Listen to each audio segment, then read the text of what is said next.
राह में खतरे बहुत हैं मगर ठहरता कौन है।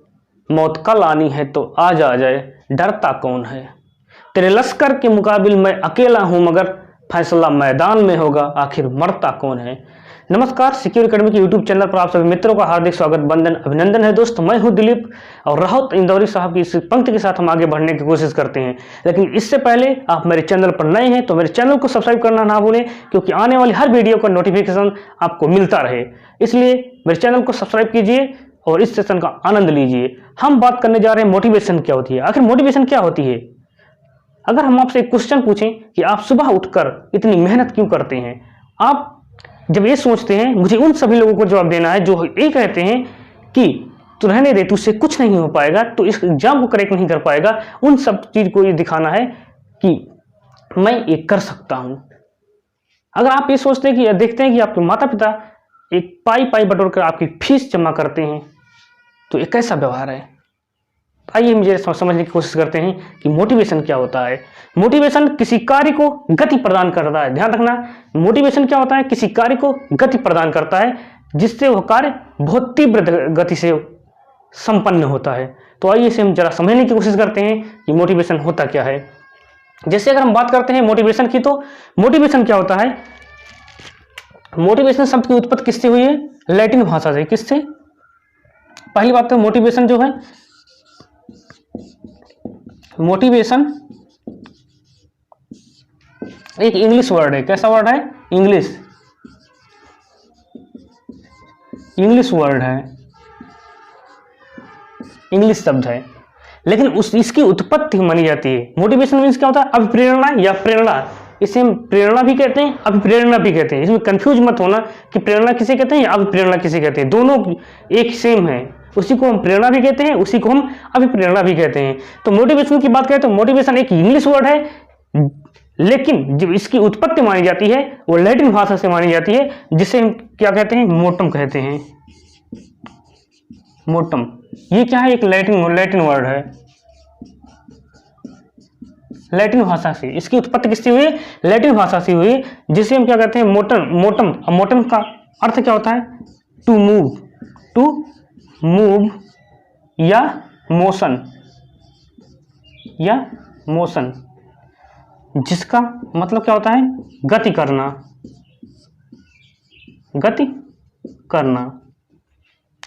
तो हम बात करते हैं मोटिवेशन की, तो मोटिवेशन जिसे हम हिंदी में अभिप्रेरणा कहते हैं या प्रेरणा कहते हैं, इस शब्द की उत्पत्ति लैटिन भाषा के मोटम से हुई है, जिसका अर्थ होता है टू मूव या मोशन, गति करना। तो इस प्रकार हम इसका अगर अर्थ समझने की कोशिश करते हैं तो क्या होता है, वह कारक जो कार्य को गति प्रदान करे, वह कारक जो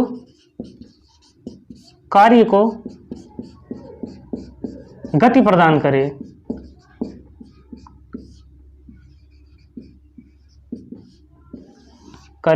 या गति प्रदान करता है, उसे क्या कहते हैं, मोटिवेशन कहते हैं। मोटिवेशन क्या है, एक आंतरिक शक्ति है। मोटिवेशन एक आंतरिक शक्ति है जिसको देखा नहीं जा सकता, जो दिखाई नहीं देती है। मोटिवेशन क्या है, एक आंतरिक शक्ति है जो दिखाई नहीं देती है, जिसका सिर्फ अनुमान लगाया जा सकता है, जिस पर आधारित व्यवहार का केवल क्या किया जा सकता है, अनुमान लगाया जा सकता है। इस प्रकार हम बात करें, इस प्रकार हम नहीं कह सकते वो व्यक्ति 5 किलो मोटिवेशन मतलब अप्रेरित है, 5 किलो मोटिवेशन है उसमें, ऐसा नहीं कर सकते ना। मोटिवेशन ना तो काला है, ना तो किसी रंग की बात करें, ना तो काला है, ना तो पीला है, ना तो नीला है। या मैं कहूं कि मैं आज 10 किलो मोटिवेशन हूं, मैं आज 10 किलोग्राम क्या बोलते हैं, अप्रेरित हूं, ऐसा कह सकते हैं, नहीं कह सकते हैं। इसलिए यह इसका अनुमान लगाया जा सकता है, इसको देखा नहीं जा सकता।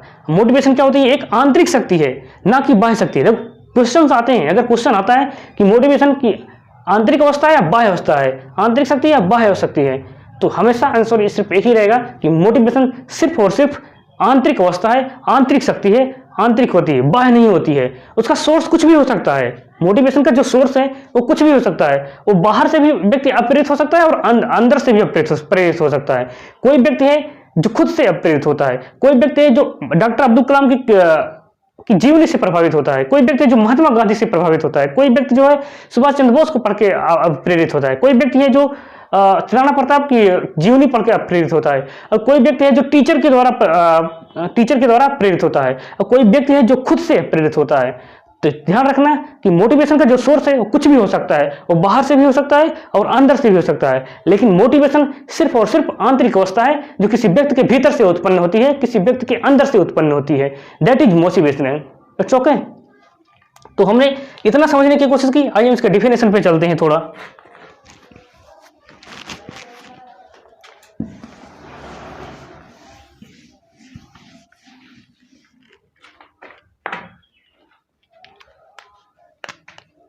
परिभाषाएं।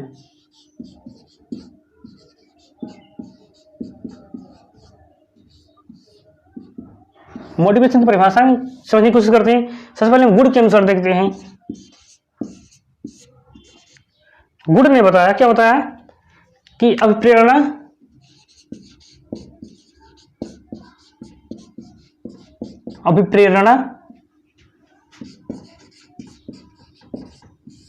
किसी कार्य को आरंभ करने,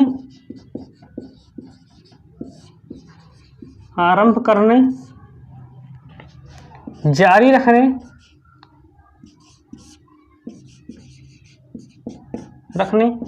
तथा नियमित करने की क्रिया है। नियमित करने की क्रिया है।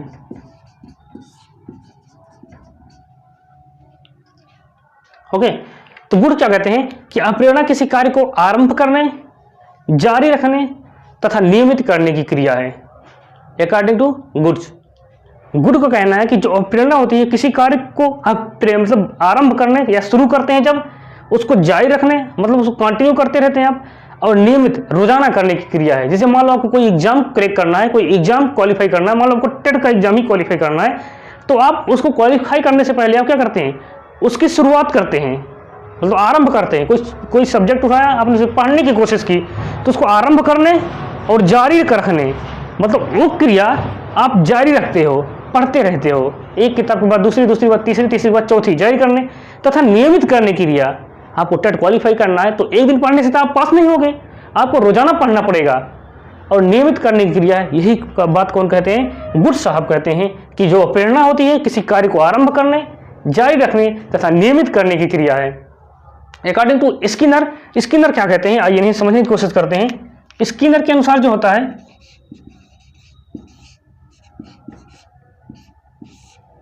स्किनर क्या कहते हैं कि जो अभिप्रेरणा होती है, क्या अभिप्रेरणा,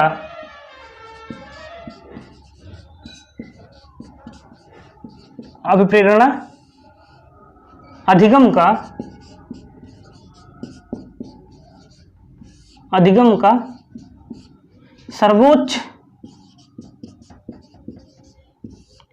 राजमार्ग है।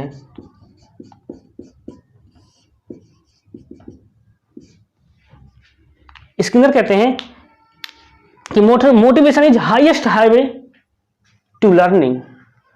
Motivation is highest highway to learning. जो प्रेरणा होती है वो अधिगम का सर्वोच्च राजमार्ग होती है। जैसे हम समझने की कोशिश करते हैं कि मान लो आप ड्राइविंग कर रहे हैं, तो आप जो गांव में वन लेन होते हैं, नैरो लेन्स होती हैं, छोटी सड़कें होती हैं, सकरी सड़कें होती हैं, आप उस पर ड्राइव कर रहे हैं, जा रहे हैं, उस समय आपकी स्पीड जो होगी कम होगी, 30 से 40 से ज़्यादा नहीं स्पीड होगी, क्योंकि सड़कें क्या है, सकरी हैं, और उस पर डबल गाड़ी अगर आएंगी तो आपको स्पीड स्लो करके जाना होगा, नहीं तो आपको एक्सीडेंट होने के चांसेस ज़्यादा रहते हैं।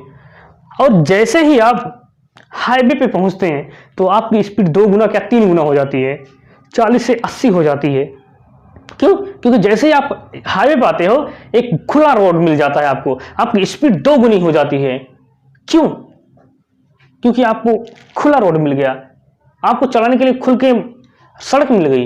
इसी प्रकार जो प्रेरणा होती है, पहले किसी व्यक्ति को जो पढ़ाई करता है, पढ़ता रहता है, उसकी स्पीड स्लो रहती है, लेकिन जब उसके अंदर में अप्रेरणा हो जाती है, नहीं मुझे इस बार एग्जाम क्वालिफाई करना है, कुछ भी कर लो, ये मेरे लिए लास्ट चांस है, लेकिन मैं इस बार एग्जाम को क्वालिफाई करूंगा, कैसे भी क्वालिफाई करूंगा, तो क्या है, उसके अंदर से एक प्रेरणा जागृत होती है, जिसके कारण उसकी स्पीड, पढ़ने की स्पीड तीव्र हो जाती है, उसके काम करने की स्पीड तीव्र हो जाती है। मान लो कोई व्यक्ति जो है वो क्या कर रहा है, खेल रहा है। अगर उसे कोई बाहर से प्रेरणा मिल जाती है, कहां से, बाहर से, उसका टीचर कहता है come on you can do it, आप कर सकते हो, तुम कर सकते हो बेटा, करो करो, तुम इसे जीत सकते हो, तो उसके अंदर में एक मोटिवेशन आता है कि हाँ मैं कर सकता हूं, और वो उस कार्य को डबल स्पीड से करता है, डबल एनर्जी के साथ करता है, उस कार्य को कर देता है वो।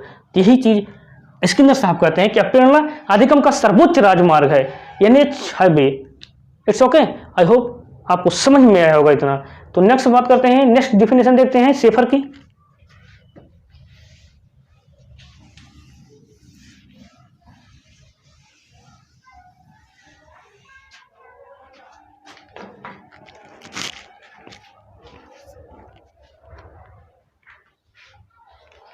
शेफर क्या कहते हैं, जरा इन्हें समझ लेते हैं।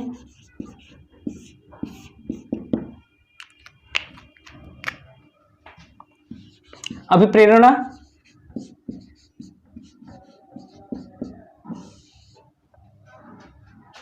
चालक के माध्यम से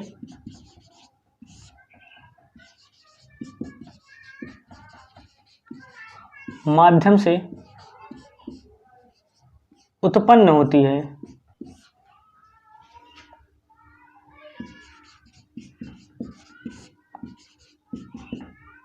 तथा समायोजन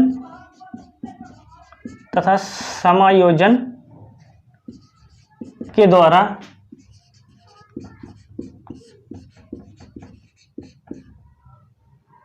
समाप्त हो जाती है।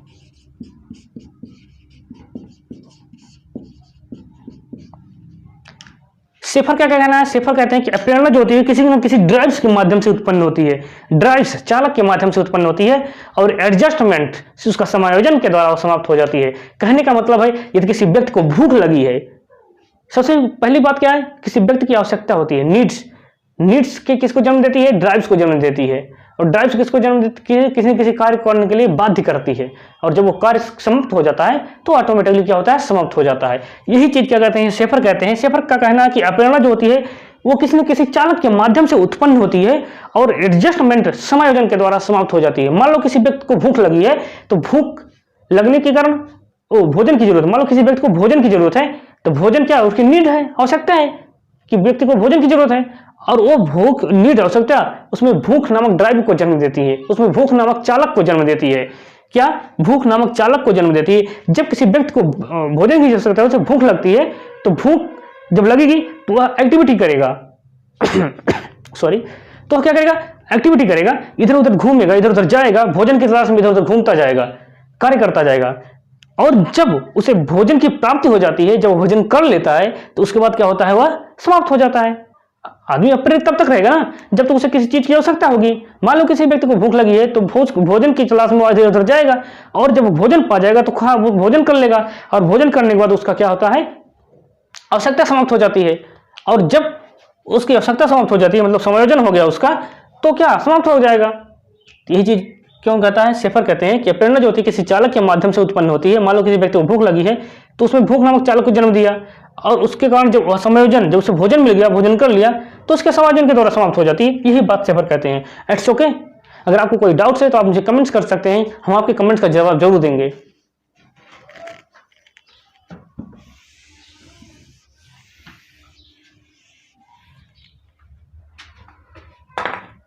अब हम देखते हैं अभिप्रेरणा के प्रकार।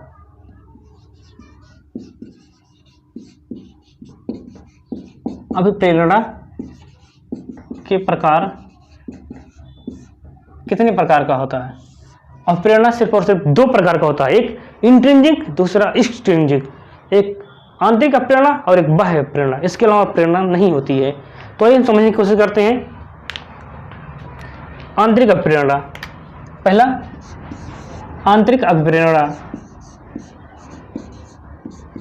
आंतरिक या जन्मजात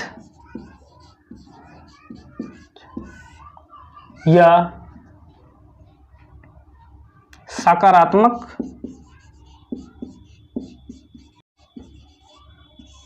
या जैविक, बायोलॉजिकल, सब एक ही नाम है। इसी को हम आंतरिक प्रेरणा कहते हैं, इसी को हम जन्मजात प्रेरणा कहते हैं, इसी को हम सकारात्मक प्रेरणा कहते हैं, इसी को हम जैविक प्रेरणा कहते हैं। इंग्लिश की बात करें तो इसी को हम इंट्रिंसिक भी कहते हैं, इसी को हम पॉजिटिव कहते हैं, इसी को बायोलॉजिकल कहते हैं, इसको बाय बर्थ जो होता है, तो इसी को हम आंतरिक प्रेरणा कहते हैं। अब सुनिए, समझने की कोशिश करते हैं कि आंतरिक प्रेरणा क्या होती है। आंतरिक प्रेरणा या किसी व्यक्ति के भीतर से उत्पन्न होती है। कहां से उत्पन्न होती है? किसी व्यक्ति के भीतर से उत्पन्न होती है। इसका कोई बाहर सोर्स नहीं होता है, किसी बाहरी व्यक्ति द्वारा नहीं दिया जाता है, ये सिर्फ और सिर्फ किसके द्वारा दी जाती है?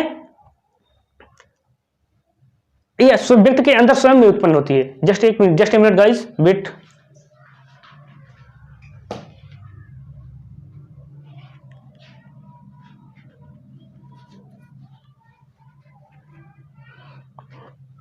ओके, तो ये समझने की कोशिश करते हैं हम इंट्रिंसिक या आंतरिक प्रेरणा। आंतरिक प्रेरणा क्या कहते हैं? ये किसी व्यक्ति के अंदर में स्वयं से उत्पन्न होती है, ये किसी बाहर व्यक्ति द्वारा नहीं दी जा सकती है। एग्जाम्पल के तौर पर हम समझने की कोशिश करते हैं। मान लो कोई बालक है जो पढ़ने की रुचि रखता है, वह कोई पाठ को सीखने के लिए, किसी सब्जेक्ट को सीखने के लिए स्वयं की रुचि के कारण पढ़ता है। मान लो उसे कोई सब्जेक्ट मैथ पढ़ना हुआ या कोई सब्जेक्ट पढ़ना है, वो अपने रुचि के कारण पढ़ता है, तो वह उस सब्जेक्ट को बहुत जल्दी सीख जाएगा। क्यों? क्योंकि वह अपने रुचि के कारण पढ़ता है। वह उसके अंदर में पढ़ने के लिए अब प्रेरणा उत्पन्न होती है, जिज्ञासा उत्पन्न होती है, रुचि उत्पन्न होती है, जिसके कारण उस पाठ को जल्दी ही सीख लेता है। इसके विपरीत बात करें, अगर कोई व्यक्ति पढ़ने की इच्छा नहीं रखता है, उसे जबरदस्ती नहीं पढ़ाया जा सकता। जिससे हम एग्जाम्पल के तौर पर कहें कि घोड़े को तालाब के पास तो ले जाया जा सकता है, लेकिन उसको पानी नहीं पिलाया जा सकता है। इसी प्रकार जब कोई व्यक्ति स्वयं से पढ़ने की रुचि रखता है तो ही वह सीख पाता है, अन्यथा नहीं सीख पाता है। तो हम बात कर रहे हैं आंतरिक प्रेरणा की। तो मान लो कोई बालक जो है वो स्वयं की रुचि के कारण कोई पाठ को पढ़ने की कोशिश करता है, वह बहुत जल्दी सीख जाता है। क्यों? क्योंकि उसे अंदर से प्रेरणा मिलती है। इसकी एग्जाम्पल के तौर पर देखने की कोशिश करते हैं। एग्जाम्पल की बात करें तो भूख, प्यास, नींद, ये सब क्या है? ये सब आंतरिक प्रेरणा है।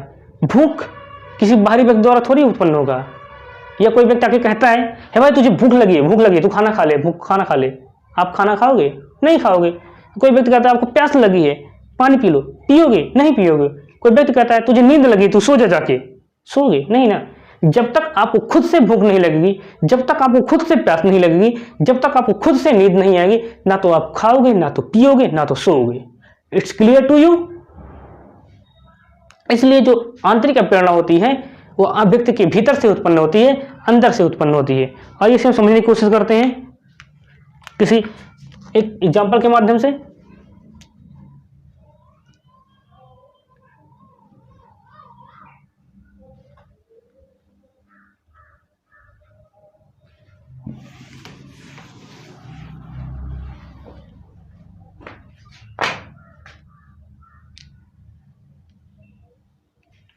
स्वॉर्ज के अनुसार देखते हैं डिफिनेशन। स्वॉर्ज के अनुसार स्वॉर्ज क्या कहते हैं कि जो आंतरिक प्रेरणा होती है वो किसी आंतरिक प्रेरणा से तात्पर्य क्या होता है, जरा से लिख के समझने की कोशिश करते हैं।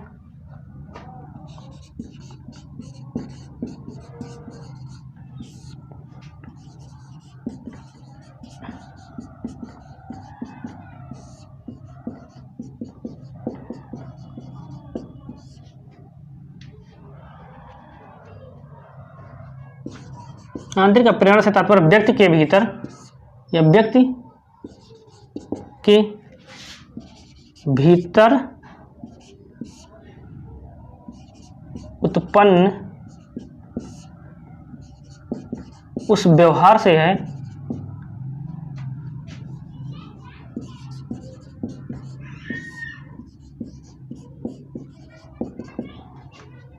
जो उससे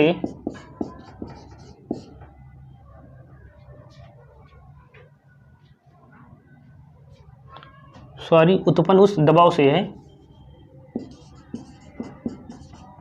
है जो उसे एक निश्चित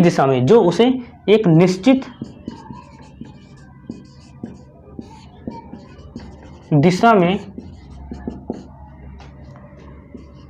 व्यवहार करने के लिए या कार्य करने के लिए करने के लिए प्रेरित करती है, प्रेरित करती है।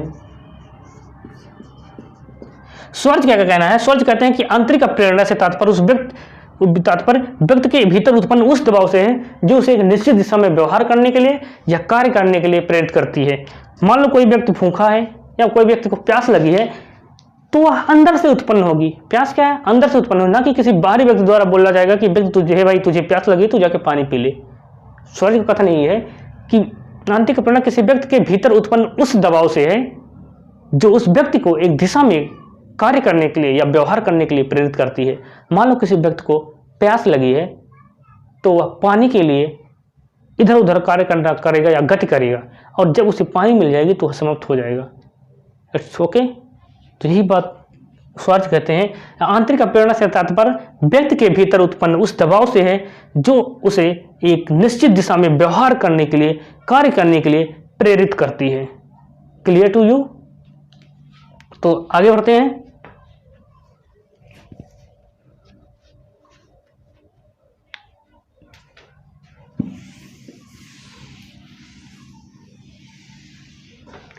अब हम देखते हैं बाह्य प्रेरणा। क्या? बाह्य प्रेरणा, सॉरी,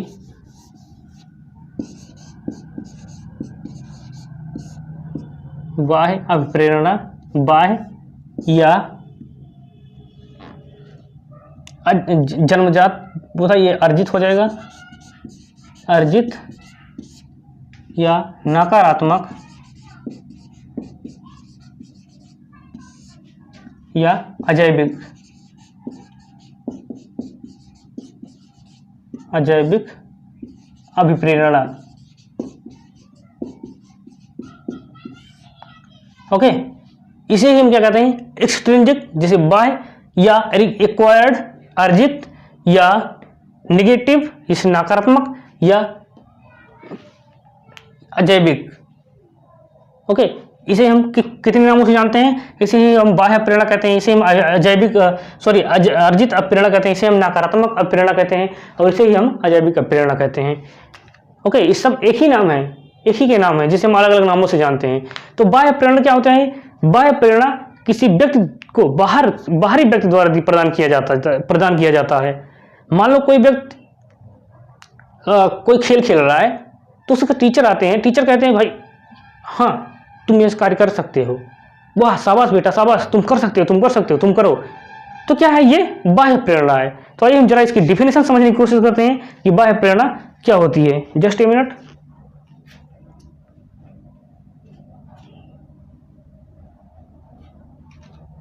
बाह्य प्रेरणा क्या होती है?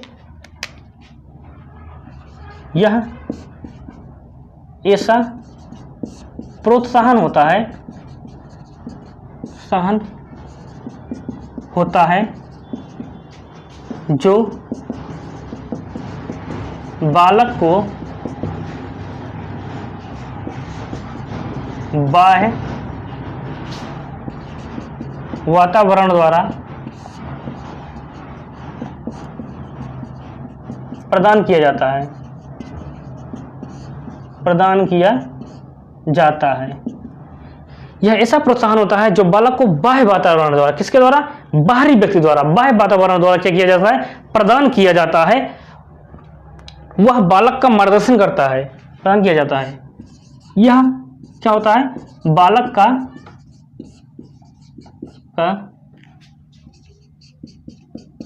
मार्गदर्शन करता है। क्या करता है? मार्गदर्शन करता है। क्या? बाह्य वातावरण तथा उसके जीवन की दिशा निर्धारित करता है, जीवन की दिशा निर्धारित करता है।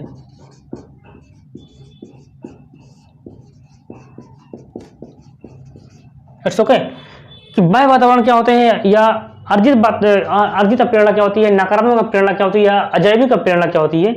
यह ऐसा प्रोत्साहन होता है जो बालक को बाह्य वातावरण प्रदान किया जाता है। यह बालक की मार्गदर्शन करता है तथा उसके जीवन की दिशा निर्धारित करता है। सपोज दैट क्या होता है, आपने एक मूवी देखी है, एक अक्षय कुमार की एक मूवी थी जिसमें क्या उसका शायद पैर टूट जाता है, तो उसकी जो गर्लफ्रेंड्स रहती है या कोई जो भी रहते हैं क्या कहते हैं, come on come on stand up you can do it, you can walk it, आप चल सकते हो।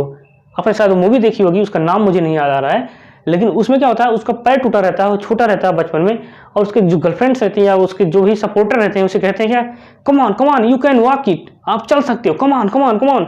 तो वो धीरे धीरे उससे व्हील चेयर से उठने की कोशिश करता है और धीरे धीरे चलने की कोशिश करता है और धीरे धीरे वो चल लेता है और दौड़ लेता है। इसे क्या है, बाह्य वातावरण, ये बाह्य प्रेरणा तो ही है, उसने बाहर से उसे सपोर्ट किया, बाहर से उसको प्रेरित किया कि तुम इस कार्य को कर सकते हो, तुम कर सकते हो, तुम चल सकते हो। वो धीरे धीरे इस व्हील चेयर से उठा और चलने लगा। अब प्रेरणा ही तो था, ये बाहरी प्रेरणा ही तो है जिसके कारण उसको उत्साहित हुआ और किसी कार्य को करने लगा। तो इस एग्जाम्पल से आप इसे समझ सकते हो कि बाह्य प्रेरणा क्या होती है।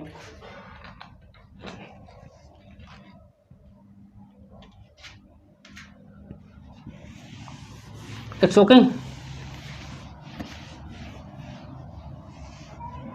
अब हम अप्रेरणा की थोड़ी विशेषताएं देख लेते हैं। अब प्रेरणा की विशेषताएं,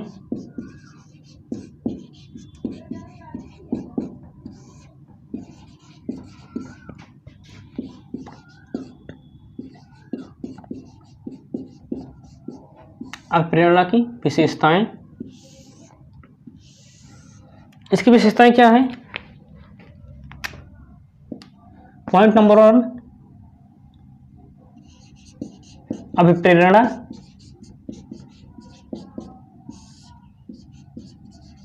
एक आंतरिक अवस्था है।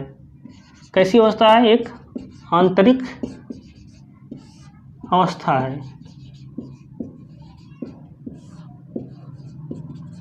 अवस्था है। पॉइंट नंबर 2 क्या होती है, अप्रेरणा यह काल्पनिक होती है। कैसी होती है, यह काल्पनिक होती है।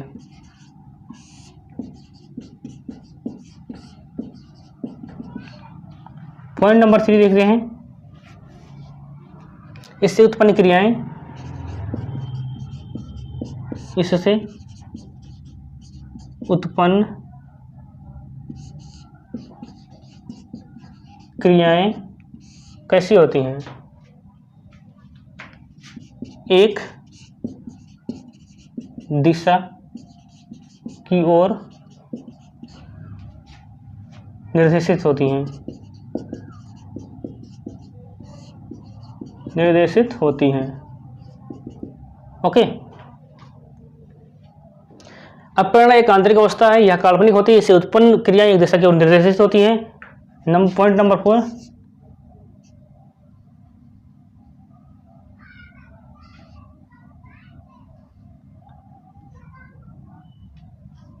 यह लक्ष्य प्राप्ति तक जारी रहता है।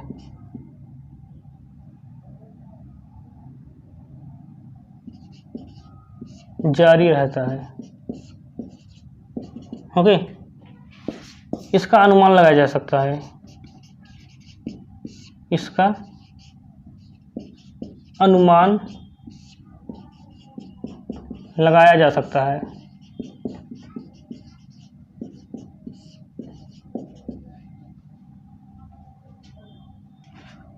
पॉइंट नंबर 6, यह किसी ना किसी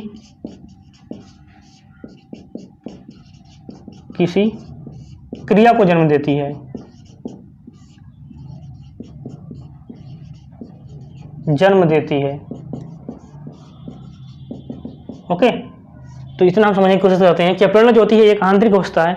हमने कहा कि अगर क्वेश्चन आता है कि प्रेरणा आंतरिक होती है या बाह्य होती है, तो ध्यान रखना प्रेरणा जो होती है वो सिर्फ और सिर्फ आंतरिक शक्ति है, बाह्य शक्ति नहीं है, क्योंकि वह व्यक्ति के भीतर उत्पन्न होती है। कोई व्यक्ति कोई कार्य करने की कोशिश करता तो स्वयं से करेगा ना, उसका ओरिजिन, उसका सोर्स कोई कुछ भी हो सकता है।